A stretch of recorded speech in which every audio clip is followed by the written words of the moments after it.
So I think that at this point we move to the second theme.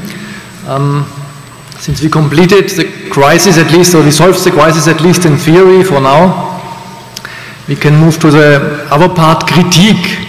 And I know very well from many sessions of midterm conferences and this conference, particularly our younger colleagues, many of them are very focused and interested, even still, in critical theory, in Foucault, in governmentality studies, very critical young minds. So it's very popular. On the other hand, we have this fragmented discipline where we do very sophisticated research on very small niches. And there we have this critical discourse on critical theory.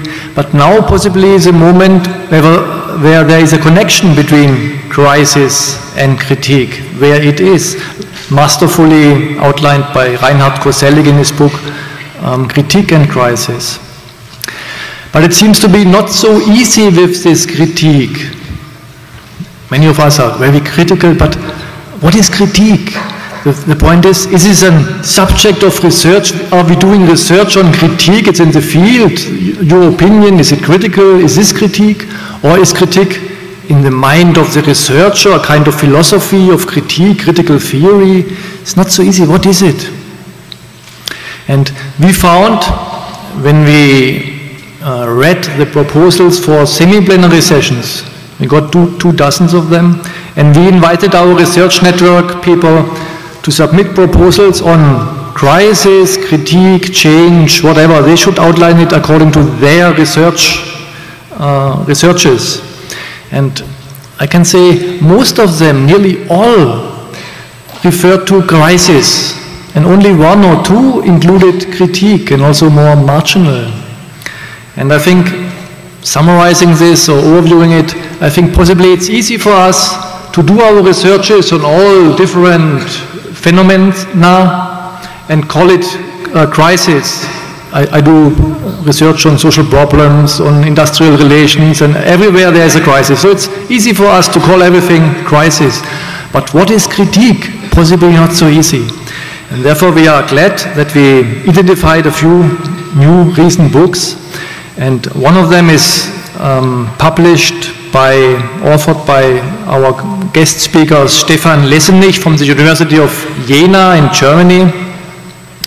He published, together with his sociology colleagues of the Department of Sociology in Jena and music band colleagues Klaus Dörre and Hartmut Rosa, they published a book on sociology, capitalism and crisis. This book got to many reading lists in sociology classes in university, very popular in Germany. But not only from there, we know Stephan Lessenich from his sharp intervention in a critical discourse, but also from very focused, very critical interventions to the discourses on the welfare state. He recently published a book on theories of the welfare state, on political sociology, and particularly interesting, including bringing in Foucault studies to the sociology of aging. So he's well known in German-speaking countries. He's a professor of comparative sociology in Jena, and there he's also a co-director of the research group on post-growth societies. And last not least, he has been elected in March or April this year. He has been elected president of the German Sociological Association. So this offers us the chance to listen to see what the Germans are saying about the crisis. Please, Stephan Lessenich.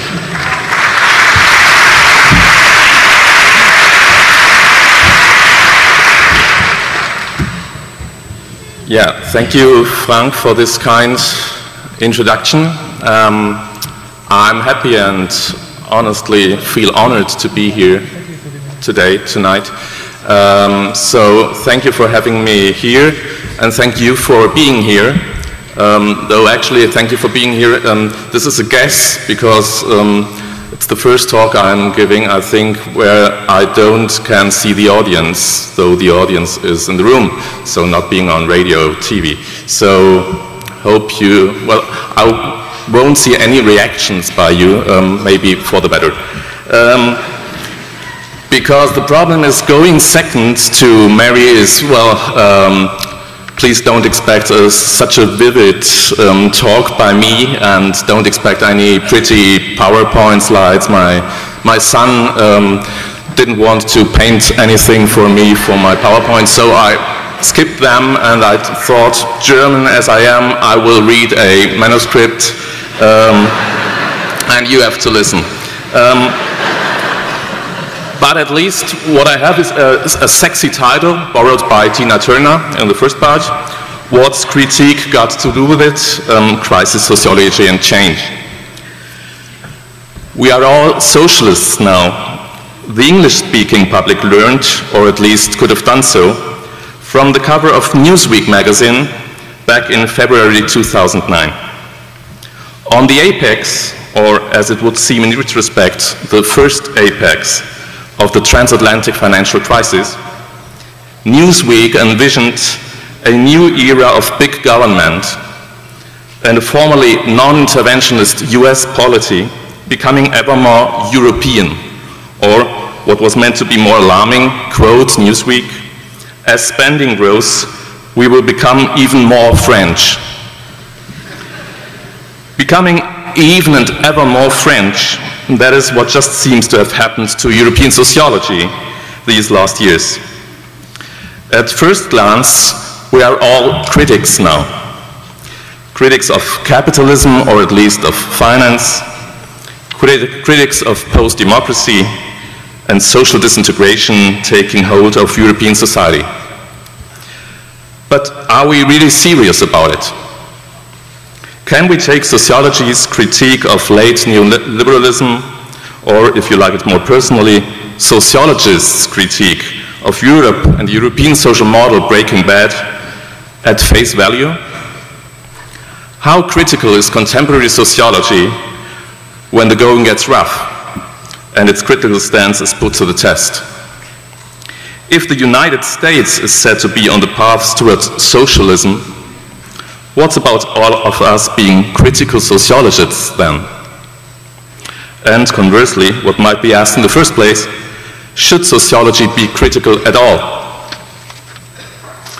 Or to put it more frankly, aren't sociologists critics by their very profession? Isn't sociology critical always and anyway, without trying, only by letting modern society have an enlightening look into the miraculous mirror of sociological observation, just by letting ordinary people profit from the spread of and diffusion of sociological knowledge into society, and without them possibly knowing into their everyday lives? What's critique, written large, got to do with it? Well, it seems obvious to me that saying, and even more so, thinking that in midst of the deepest socio-economic crisis Europe is going through since the years of the Great Depression, saying that we would all have become A, socialists, and B, critics now, are both rather venturous claims. However, to be sure, there is definitely more to the marriage and honeymoon of sociology and critique in times of crisis than pure attitude or mere delusion. The social practice of critique has effectively made its way back into sociology these last years throughout Europe. More probably, though, it has done so in two quite different ways, establishing an academic division which has become ever more prominent recently. The division between what is being called critical sociology on the one hand, and a sociology of critique on the other. In what follows, I will very cursorily try to elucidate what this paradigmatic split is about, in order then to argue myself for what at first sight may appear as a rather dull and uninspiring compromise solution to the current clash of criticisms. I want to suggest that in times of a neoliberal agenda showing unmistakable signs of exhaustion and an obvious lack of public legitimation, we are urgently in need for a critical sociology of critique. That is, a sociological inquiry about why it is and how it comes that commonplace, day-to-day social criticism, at the end of the day, remains strikingly helpless and sterile, a shot in the dark without further consequences.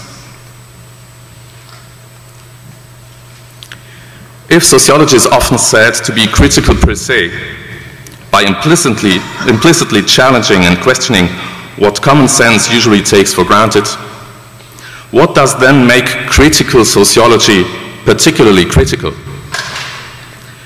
Without going into details, competing theoretical traditions and complex paradigmatic ramifications here, a sociology that is explicitly critical in its self-description may be said to be based on three main tenets. First, analytically, critical sociology addresses modern society as capitalist society. Capitalism, conceived of as being either an economic or a cultural entity, capitalism constituting specific structures of social domination and oppression, as well as a particular logic of social change marked by structural imperatives of growth and expansion. Second, epistemologically, critical sociology claims that the knowledgeability of social sciences is not and should not be restricted to a positivistic concept of social reality, not to what people subjectively, be it as individuals or collectively, hold to be real, but that sociology should rather reach out to uncover the hidden and precluded possibilities of individual fulfillment and collective progress inherent to and dormant in society. Third, normatively, critical sociology argues for measuring current social conditions against specific substantial ideas of human development and societal improvement, reclaiming an openly political mandate for sociology and its academic professionals, in line with the classical position according to which the point is not to only interpret the social world in various ways, but to actively engage in changing it, only and always to the better, of course. In the light of what might be called the social reality in the strong sense of the term of European societies, and given their dynamics of change since the year 2008, it comes as no surprise that critical sociology, as roughly depicted here, was reanimated and in a certain way even has been booming in European academia during these last years.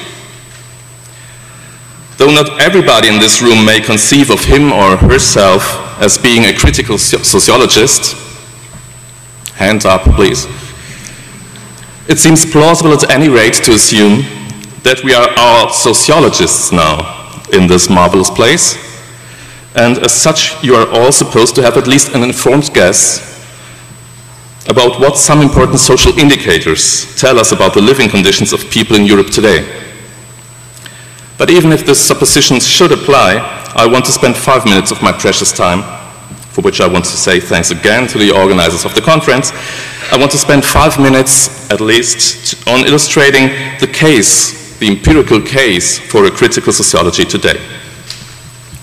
So here comes some data on the condition of the working class, not in England in the 1840s, but in Europe at the beginning of the 21st century. Hope this will not be boring you too much, but if so, just let me know. So you would have to call or cry. In May of this year, the average youth unemployment rate in the European Union was 23.3%, with Greece, Spain and Croatia having scores of well above 50 or near 60%.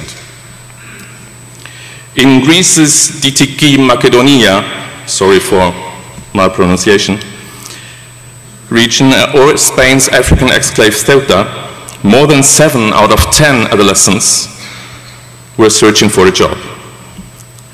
Since the Greek state had to cut down its health budget from 24 to 16 billion euro in 2009 by imposition of the Troika, the healthcare system is, as British newspaper The Guardian put it 2 years ago, on the brink of catastrophe.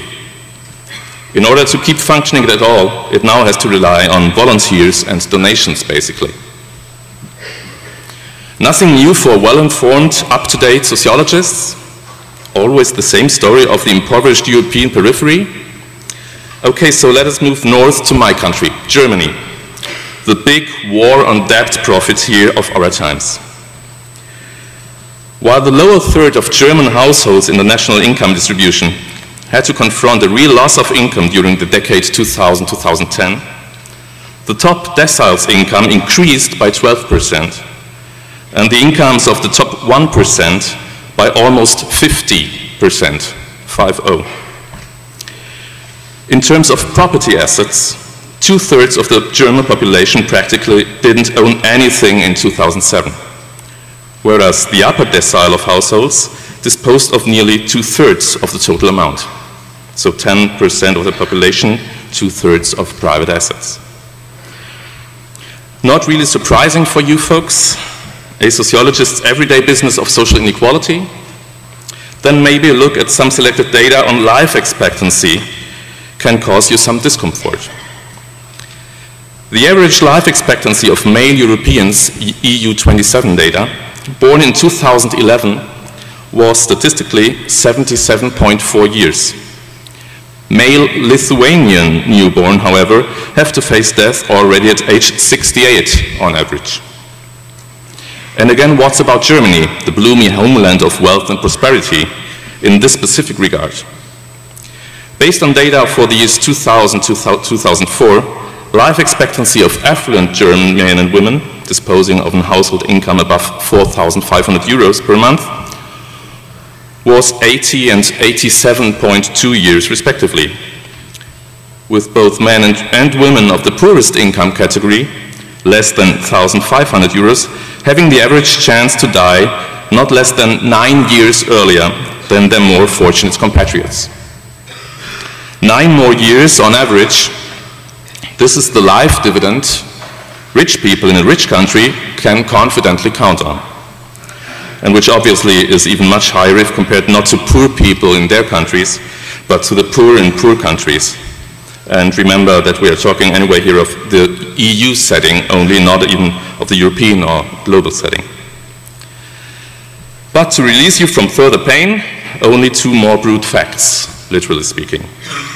Only 5% of German men earning less than 60% of the average income can expect to reach age 90. 5% against 25% of those earning more than 150% of the average. And while the low-earning man around age 60 may get ready for having 10.8 years, 11 years left to spend in retirement, the better off will dispose of 18.2 years on average. In short, a relative gain in post-work lifetime of 70%, drawing a pension that is at the very least 3 times higher. In late neoliberal Germany, or Europe as you like, that seems to be held for only a fair solution to the social question. It seems reasonable to me that professional sociology, looking at this, in my view, bad reality of social affairs, has come to A, wonder in the course of the last decade or so if, and apologies here to the Danes for using this worn-out phrase, if something is rotten in the state of Europe. To B, elicit what it is exactly that is rotten, and to C, debate if sociology should not care about it beyond its scientific task of observing and keeping record of the facts. In fact, there is an empirical rationale for social critique, as opposed in terms of Luc Boltanski and Yves Chapello to artist critique. There is a rationale for social critique moving back to the center of the sociological stage.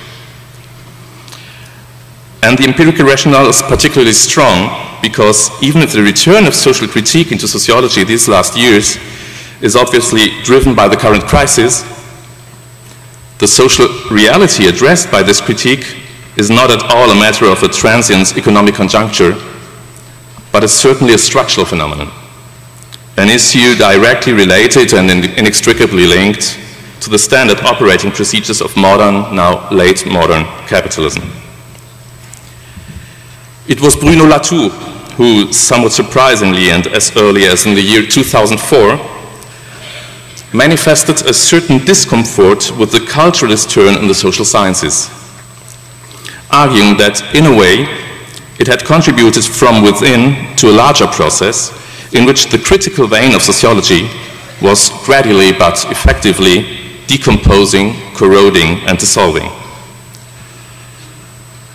Part of Latour's answer to the question why critique had run out of steam since the late 1960s and early 70s throughout Europe refers to the rather apolitical or actually anti-political impetus of deconstructivist approaches that ever since have been capturing the hearts and the heads of several generations of sociologists. Insisting on the ambiguity and ambivalence of the social world, emphasizing an inescapable cognitive uncertainty and the impervious multiplicity of so-called realities, advising against the pervasive practice to objectify or even naturalize fragmented and elusive social phenomena into static and cohesive social facts, postmodern and post-structuralist theory tended to lose contact not only to these facts, but actually to, as Latour calls them, any matters of concern. Latour argues that a certain form of critical spirit, quote Latour, the belief that there was no efficient way to criticize matters of fact except by moving away from them. Latour argues that this form of critical spirit has sent us down the wrong path, making us fight the wrong enemies, moving us into a potential, if unintended, complicity with ideological positions that in the end turn out to be radically anti-sociological. It is not that Latour, or me myself, would advocate for a return to sociology to any sort of pure realism or happy empiricism.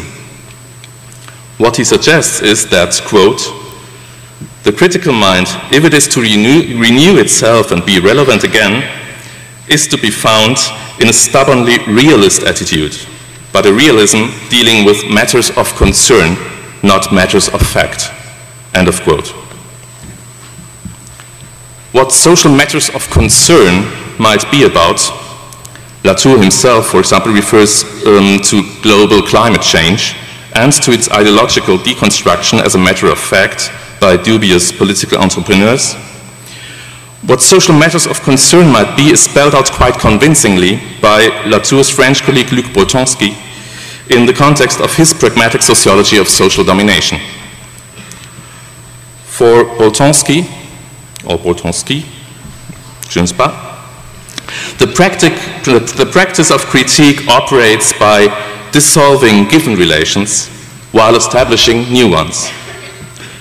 In institutionalized settings of action, this operation draws on the rules which constitute subjects, or to which people refer to when constituting themselves as subjects of a social constellation. Now, in this framework, a matter of concern for ordinary people would be, for example, based on empirical evidence as experienced by people themselves, the question of how it comes that if everybody is sticking to the rules, it is always the same people who pass the tests posed by the institutional matrix, while others consistently fail to do so. How come that success is always on one side and failure on the other? This is a fundamental, essential, if not existential matter of concern for people, at least for those strangely ending up on the other side over and over again. And it is, or would be, an act of emancipation for them to at least theoretically transcend the institutional context they are embedded in and related to by questioning the rule. The rule that obviously leads to ever the same results, that is, to an ever deepening and solidifying structure of social inequality. Now, if social matters of concern, in the sense of Latour, should constitute the subject matter of contemporary sociology, how do sociologists then identify those things that are of concern to people? By naming Boltanski, we have already been addressing what commonly is meant to be the antagonist to critical sociology in the traditional sense of the concept. Boltanski is surely one of the most prominent protagonists of a sociology of critique that basically holds that social critique is not the business of professional sociologists, who by no means and in any sense are particularly qualified or even specifically legitimated to make normative judgments about how society should ideally look like, or about what people should do or not do. From the standpoint of a sociology of critique, it is people themselves, and only them, who are in a legitimate position to criticize the social world as it is. And the task of sociology, if it wants to enter the world of critique, is to observe people as they engage in everyday social critique, if and to the extent that they do so. In other words, in terms borrowed from systems theory and brought into the German debate on this topic by Georg Wobruba, sociology is meant to restrict itself to second-order observations of how ordinary people reflect on and relate to society and social affairs in the first place. In principle, this approach can claim to be perfectly meaningful and plausible. As sociologists, we could not possibly think of any norm, measure, or instance of social critique more adequate, legitimate, and real than people's own concerns, their unease and distress with society as it is, or as it has come to be in these last years of crisis. And to be sure, there is plenty of social concern, unease, and distress out there. Not only, and maybe least so, of the spectacular type reported by the media when Occupy activists publicly claim to be acting on behalf of the 99%, but rather, and much more so, when we just listen, sociologists as we are, to people talking to each other in coffee bars and waiting rooms, employment centers, and public transport. Or, of course, when we deliberately and systematically ask them, as for example François Dubé has done in his great work on injustice at work, letting people report on their personal workplace experiences and inferring from their narrations empirical evidence on how they relate themselves to society by way of their subjective claims for equality, esteem, and autonomy. If sociology wants to identify social matters of concern, then she will reliably discover them right here, in the real world where real people work, live, love, and die. In the real economy, like as Mary called it. So I could or should probably end here. And if I would so, I guess that most of us sociologists gathering here today and for the rest of this week would be more or less happy with it. Because A, the talk would be over somewhat earlier than expected, and B, because the message would be quite comforting. Yes, it would read, social critique is eventually and effectively being brought back into sociology by a growing number of scholars by way of observing people as they criticize society in their everyday lives.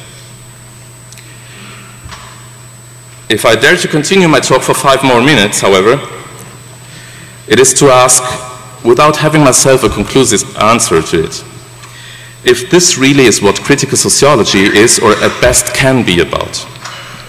Is there really no alternative if we do not want to be blamed of either arrogance or paternalism, to restricting sociology to the observer's position, documenting people's critique of society's state of affairs?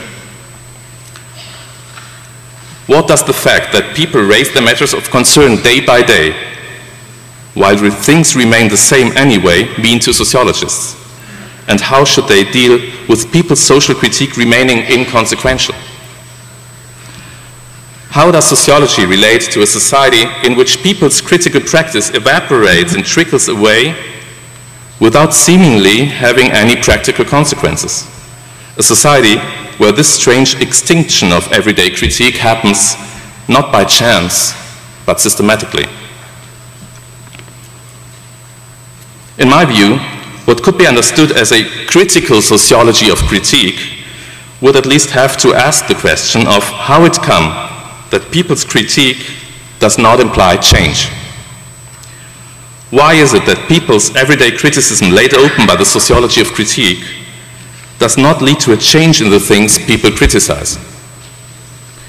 How does it come that people criticize the rules that consistently make them fail the test, and still the rules remain unchanged and people continue to play by them?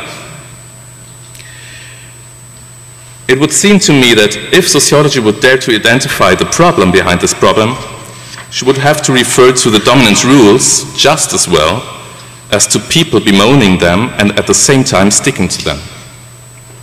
A critical sociology of critique cannot restrict itself to give voice to people charging their society's rules of domination, but it has to be critical of people themselves, at least in the sense of making them aware of the fact that they effectively reproduce or even co-produce the rules they rightly criticize.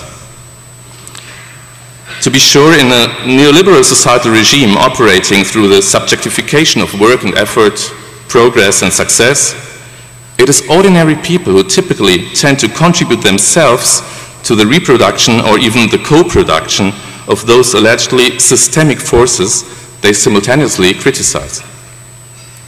Take as an example the growing everyday critique of the relentless logic of growth inherent to advanced capitalism and leading to a never-ending and obviously unsustainable rise in the depletion of natural and human resources. While being aware of the social irrationality of the growth paradigm, people in their everyday practice actually and often knowingly act themselves as growth subjects who effectively contribute to keep the growth engine going. From the perspective of critical sociology, they are thus actively involved in inhibiting the very social change that the sociology of critique simultaneously shows them to be advocating for. While surely not making the world a better place in itself, bringing together both sociological perspectives, infecting the sociology of critique with a sense of critical sociology, might at least help to explain why it is so hard to change the world at all. And if turned reflexively, it could also shed some light on critical sociology itself as being, more often than not, part of the game whose rules it otherwise is eager to criticize. On the arduous way to such a critical sociology of critical sociology, it would be a first pragmatic step to think about desisting from the ironic mode of looking at and talking about the social world that has become exceedingly popular among sociologists in the neoliberal age. Some time ago, in a brilliant essay for the New York Times, Christy Wempole has properly criticized irony, the ethos of our age, as constituting a shield against criticism and as evidently being a first world phenomenon. Quote, "For the relatively well-educated and financially secure, irony functions as a kind of credit card. You never have to pay back." End of quote. For the others, for those on the periphery of the world, on the periphery of Europe, and on the peripheries of society, irony is a luxury they cannot afford. It is strictly for them a critical sociology of social critique should be working for. Thank you very much.